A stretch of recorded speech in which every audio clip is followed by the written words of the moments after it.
જામનગર શહેરના આનંદનગર વિસ્તારમાં એક વ્યક્તિ ઉપર ઘરમાં ઘૂસીને હુમલો કરવામાં આવ્યો। જૂની દાજ રાખીને યુવક પર ધોકા વડે હુમલો કર્યો। 3 વ્યક્તિઓ દ્વારા ઘરમાં ઘૂસીને હુમલો કરવામાં આવ્યો હતો। 108 દ્વારા ભાવનગરની સરકારી હોસ્પિટલમાં લાવવામાં આવ્યા હતા। આપનું નામ શું છે? માનસિંહભાઈ સોલંકી।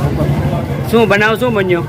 છોકરાને ઘરમાં આવીને હુમલો કર્યો। 3 જણા આવ્યા અને હુમલો કરી અમને ફોન ફૂટો તો છોકરો અને ધોકે માર્યો અને છરી લઈને આવ્યા હતા બધા અને ગાલ ઉપર એક છરી મારી દીધી છે અને 2 મોબાઈલ લઈ ગયા છે। 40,000 વાળો કાલે જ લીધો હતો અમે।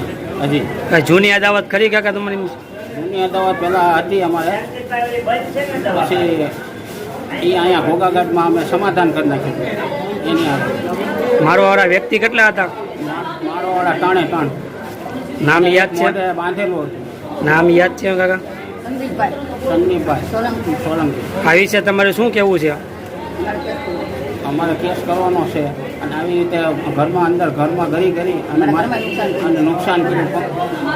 પંખા બધું તોડી નાખ્યું। ધોકા લઈ લઈને 3 ઘૂસી ગયા ને 3 ભાગી ગયા।